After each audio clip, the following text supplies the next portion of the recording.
السلام علیکم ورحمۃ اللہ وبرکاتہ۔ بنی اسرائیل اور سونے کا بچھڑا۔ فرعون کے دریائے نیل میں ڈوب جانے کے بعد جب حضرت سیدنا موسیٰ علیہ السلام اور بنی اسرائیل کے ساتھ مصر سے کچھ فاصلے کر چکے تو وہ ایسی جگہ پہنچے جو بتوں کی پرستش کرتے تھے۔ چونکہ بنی اسرائیلیوں نے اپنی پوری زندگی مصر جیسے بت پرست ملک میں گزاری تھی، اسی لیے وہ لوگ بتوں اور بت پرستی کے عادی ہو چکے تھے۔ وہاں بت پرستی کا منظر دیکھ کر ان کے دلوں میں دوبارہ بت پرستی کی خواہش جاگ اٹھی، تو انہوں نے حضرت موسیٰ علیہ السلام سے کہا کہ جس طرح ان لوگوں نے اپنے معبود بنا رکھے ہیں، اسی طرح آپ بھی ہمارے لیے ایک معبود یعنی ایک بت کا تعین کر دیں جس کی ہم پوجا کر سکیں۔ بڑی حیرت کی بات ہے کہ بنی اسرائیل اللہ تعالیٰ کی اتنی واضح اور کھلی نشانیاں دیکھنے کے بعد بھی اسے بھلا بیٹھے۔ موسیٰ علیہ السلام نے ان سے کہا، تم کتنے جاہل لوگ ہو، یہ بت پرست لوگ جس کام میں لگے ہوئے ہیں یہ برباد کرنے والا کام ہے اور سب سے بیہودہ کام ہے۔ پھر موسیٰ علیہ السلام نے ان کو اللہ تعالیٰ کے احسانات یاد کروائے۔ بھلا یاد کرو کہ تم لوگ فرعونیوں کے ظلم و ستم کا شکار تھے اور اللہ سبحانہ و تعالیٰ نے تمہیں اس کے ظلم سے نجات دی۔ تم اس خدا سے روگردانی کرنا چاہتے ہو جس نے تم پر احسان کیے ہیں، اور اس پروردگار کو بھول گئے جس نے تمہیں ذلت اور بدبختی کے گڑھے سے نکال کر خوش بختی کی منزل تک پہنچایا ہے۔ تم پھر بنی اسرائیل اپنے ارادے سے باز آئے۔ پھر اللہ تعالیٰ نے آپ علیہ السلام کو تورات شریف عطا کرنے کا وعدہ فرمایا اور وہ اس کے لیے کوہ طور پر 40 دن ٹھہرنے کا حکم دیا۔ بنی اسرائیل میں سامری نام کا ایک شخص تھا۔ یہ نہایت گمراہ اور گمراہ کن یعنی گمراہ کرنے والا آدمی تھا۔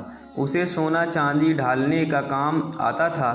لوگ اس کی بات کو اہمیت دیتے تھے اور عمل کرتے تھے۔ چنانچہ جب اللہ تعالیٰ سے کلام کرنے کے لیے حضرت موسیٰ علیہ السلام کوہ طور پر تشریف لے گئے تو ان کے جانے کے 30 دن بعد سامری نے بنی اسرائیل سے وہ تمام زیورات جمع کر لیے جو قبطیوں نے ان کے پاس بطور حفاظت رکھوائے تھے، یا بنی اسرائیل نے اپنی عید کے دن قبطیوں سے استعمال کی خاطر لیے تھے، اور فرعون کی اپنی قوم سمیت ہلاکت کے بعد واپسی کی صورت نہ رہی تھی تو یہ زیورات بنی اسرائیل کے پاس تھے۔ سامری چونکہ سونا ڈھالنے کا کام کرتا تھا، اس لیے اس نے تمام سونا چاندی ڈھال کر اس سے ایک بے جان بچھڑا بنایا۔ نیز سامری کے پاس وہ مٹی موجود تھی جو اس نے حضرت سیدنا جبرائیل علیہ السلام کے گھوڑے کے قدموں کے نیچے سے حاصل کی تھی۔ چنانچہ سامری نے حضرت جبرائیل علیہ السلام کے گھوڑے کے قدموں کے نیچے سے لی ہوئی خاک اس بچھڑے میں ڈالی تو اس کے اثر سے وہ گوشت اور خون میں تبدیل ہو گیا، جبکہ بعض روایت میں آتا ہے کہ وہ سونے ہی کا بچھڑا تھا اور گائے کی طرح ڈکارنے لگا۔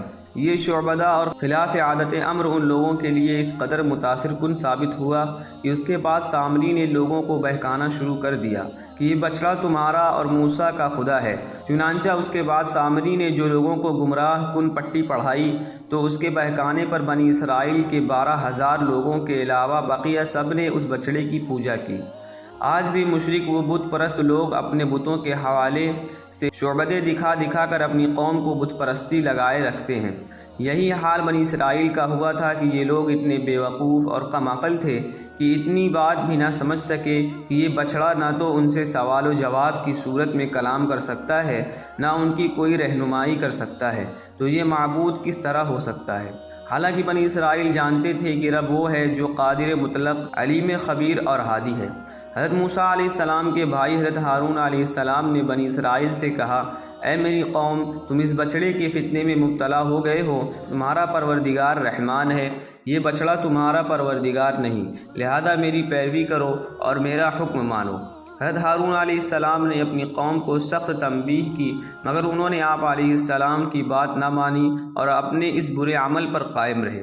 دوسری طرف حضرت موسیٰ علیہ السلام اپنے رب عز و جل کی مناجات سے مشرف ہو کر کوہ طور سے اپنی قوم کی طرف واپس پلٹے، تو چونکہ اللہ تعالیٰ نے انہیں خبر دے دی تھی کہ سامری نے ان کی قوم کو گمراہ کر دیا ہے، اس لیے آپ علیہ السلام بہت زیادہ غم و غصے میں بھرے ہوئے تھے۔ آپ کا غصہ سامری اور اپنی قوم کے جاہلوں پر تھا جنہوں نے بچڑے کی پوجا کی، کیونکہ اللہ تعالیٰ نے حضرت موسیٰ علیہ السلام کو پہلے سے بتا دیا تھا کہ انہیں سامری نے گمراہ کیا ہے۔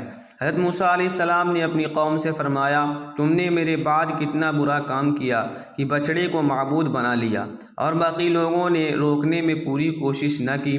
تم لوگوں نے جلد بازی کی اور حکم خداوندی آنے کا بھی انتظار نہیں کیا جو میں لینے گیا تھا۔ اس کے بعد حضرت موسیٰ علیہ السلام نے تورات کی تختیاں زمین پر ڈال دیں اور اپنے بھائی کے سر کے بال پکڑ کر اپنی طرف کھینچنے لگے، کیونکہ حضرت موسیٰ علیہ السلام کو اپنی قوم کا ایسی بدترین معصیت میں مبتلا ہونا نہایت شاق گزرا تھا۔ تب حضرت ہارون علیہ السلام نے حضرت موسیٰ علیہ السلام سے کہا، اے میری ماں کے بیٹے، میں نے قوم کو روکنے اور ان کو وعظ و نصیحت کرنے میں کمی نہیں کی، لیکن قوم نے مجھے کمزور سمجھا اور قریب تھا کہ مجھے مار ڈالتے، تو تم مجھ پر دشمنوں کو ہنسنے کا موقع نہ دو اور میرے ساتھ ایسا سلوک نہ کرو جس سے وہ خوش ہوں اور مجھے ظالموں کے ساتھ شمار نہ کرو۔ چنانچہ حضرت موسیٰ علیہ السلام نے اپنے بھائی کا عذر قبول کر کے بارگاہ الہی میں عرض کی، اے میرے رب، مجھے اور میرے بھائی کو بخش دے اور ہمیں اپنی خاص رحمت میں داخل فرما، اور تو رحم کرنے والوں میں سب سے بڑھ کر رحم فرمانے والا ہے۔ سامری کا انجام۔ اس کے بعد حضرت موسیٰ علیہ السلام سامری کی طرف متوجہ ہوئے اور فرمایا، اے سامری، تو نے ایسا کیوں کیا؟ سامری نے کہا، میں نے وہ دیکھا جو بنی اسرائیل کے لوگوں نے نہ دیکھا۔ حضرت موسیٰ علیہ السلام نے فرمایا، تو نے کیا دیکھا؟ اس نے کہا، میں نے حضرت جبرائیل علیہ السلام کو دیکھا اور انہیں پہچان لیا، وہ گھوڑے پر سوار تھے۔ اس وقت میرے دل میں یہ بات آئی کہ میں ان کے گھوڑوں کے نشان قدم کی خاک لے لوں، تو میں نے وہاں سے ایک مٹھی بھر لی، پھر اسے اپنے بنائے ہوئے بچھڑے میں ڈال دیا۔ میرے نفس نے مجھے یہی اچھا کر کے دکھایا، اور یہ فعل میں نے اپنے ہی نفسانی خواہش کی وجہ سے کیا، کوئی دوسرا اس کا باعث و محرک نہ تھا۔ سامری کی بات سن کر حضرت موسیٰ علیہ السلام نے اس سے فرمایا، تو چلا جا، بس بے شک زندگی میں تیرے لیے یہ سزا ہے کہ تو کہے گا نہ چھونا، اور بے شک تیرے لیے ایک وعدہ کا وقت ہے جس کی تجھ سے خلاف ورزی نہ کی جائے گی، اور اپنے اس معبود کو دیکھ کر جس کے سامنے تو سارا دن ڈٹ کر بیٹھا رہا، قسم ہے ہم ضرور اسے جلائیں گے، پھر ریزہ ریزہ کر کے دریا میں بہائیں گے۔ تمہارا معبود تو وہی اللہ ہے جس کے سوا کوئی معبود نہیں۔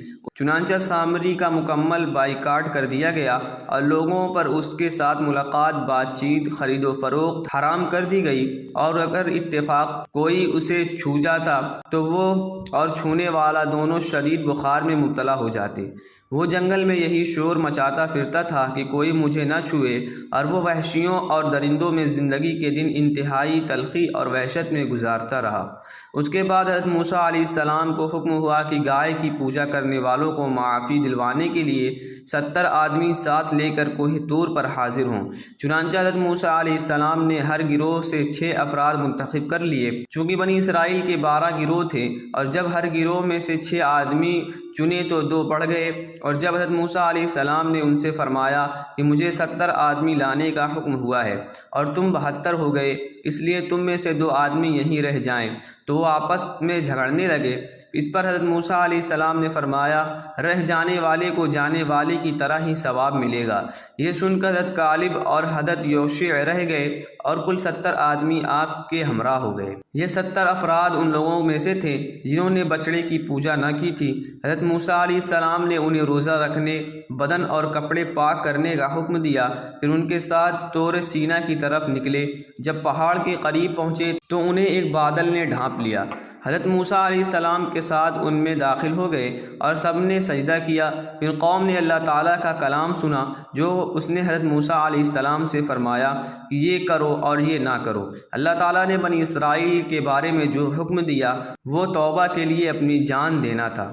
جب کلام کا سلسلہ ختم ہونے کے بعد بادل اٹھا لیا گیا تو یہ لوگ حضرت موسیٰ علیہ السلام کی طرف متوجہ ہوئے اور کہنے لگے، توبہ میں اپنی جانوں کو قتل کرنے کا جو حکم ہم نے سنا اس کی تصدیق ہم اس وقت تک نہیں کریں گے جب تک کہ اللہ تعالیٰ کو اعلانیہ دیکھ نہ لیں۔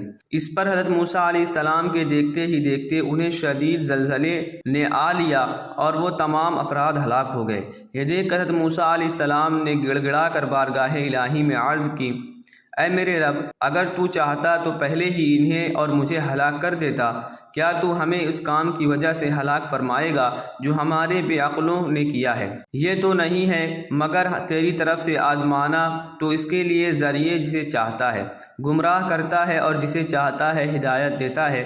تو ہمارا مولا ہے، تو ہمیں بخش دے اور ہم پر رحم فرما اور تو سب سے بہتر بخشنے والا ہے، اور ہمارے لیے اس دنیا میں اور آخرت میں بھلائی لکھ دے، بے شک ہم نے تیری طرف رجوع کیا۔ اللہ تعالیٰ نے حضرت موسیٰ علیہ السلام سے ارشاد فرمایا، میں جسے چاہتا ہوں اپنا عذاب پہنچاتا ہوں، اور میری رحمت ہر چیز کو گھیرے ہوئے ہے۔ میں اپنی رحمت ان کے لیے لکھ دوں گا جو پرہیزگار ہیں اور زکوٰۃ دیتے ہیں، اور وہ ہماری آیتوں پر ایمان لاتے ہیں۔ اس دعا کے بعد اللہ تعالیٰ نے ان مردوں کو زندہ فرما دیا اور یہ واپس بنی اسرائیل کے پاس لوٹ آئے۔ یہ واقعہ بھی نبی علیہ السلام کے سفارش کرنے کی ایک مثال ہے، اور نبی کی شفاعت حق و ثابت ہے، اس سے دنیا و دین کی آفتیں ٹل جاتی ہیں۔ حضرت موسیٰ علیہ السلام نے ان سب کی سفارش فرمائی جو ان کے کام آئیں۔ جب بنی اسرائیل کو معلوم ہوا کہ ان کے لیے توبہ و معافی کی صورت یہ ہے کہ جنہوں نے بچڑے کی پوجا نہیں کی ہے وہ پوجا کرنے والوں کو قتل کریں، اور مجرم راضی خوشی سکون کے ساتھ قتل ہو جائیں، تو وہ لوگ اس پر راضی ہو گئے، اور صبح سے شام تک جب 10,000 اور بعض روایت کے مطابق 70,000 قتل ہو گئے تو جو لوگ باقی بچے، تب ایک بار پھر سے حضرت موسیٰ اور حضرت ہارون علیہ السلام نے گڑ گڑاتے ہوئے بارگاہ حق میں ان کی معافی کی التجا کی۔ اس پر وحی آئی کہ جو قتل ہو چکے وہ شہید ہوئے اور باقی بخش دیے گئے، اور قاتل و مقتول سب جنتی ہیں۔ اور یاد کرو جب موسیٰ نے اپنی قوم سے کہا، اے میری قوم، تم نے بچڑے کو معبود بنا کر اپنی جانوں پر ظلم کیا، لہذا اب اپنے پیدا کرنے والے کی بارگاہ میں توبہ کرو، یوں کہ تم اپنے لوگوں کو قتل کرو، یہ تمہارے پیدا کرنے والے کے نزدیک تمہارے لیے بہتر ہے، تو اس نے تمہاری توبہ قبول کی، بے شک وہی بہت توبہ قبول کرنے والا مہربان ہے۔ سبق: پیارے دوستوں، حقیقی معبود صرف اللہ سبحانہ و تعالی ہی ہیں، وہی عبادت کے لائق ہیں اور کوئی بھی اس کا شریک نہیں۔ ہمیں صرف اسی کی عبادت کرنی چاہیے اور اپنے دکھ تکلیف اور مصائب کی صورت میں صرف اسی خدائے واحد کی طرف رجوع کرنا چاہیے، اسی کو پکارنا چاہیے۔ نیز یہ کہ اللہ پاک نے نبی اللہ سبحانہ و تعالی کے محبوب اور مقبول بندے ہوتے ہیں، ان کی شفاعت سے امت کے گناہ معاف ہوتے ہیں، لہذا ہمیں چاہیے کہ نبی کریم رؤوف الرحیم جناب محمد صلی اللہ علیہ وسلم کے فرما بردار غلام اور سچے عاشق بنے، تاکہ دنیا و آخرت میں ہمارا مستقبل روشن ہو۔ ملتے ہیں کسی نئی ویڈیو میں، تب تک کے لیے خدا حافظ۔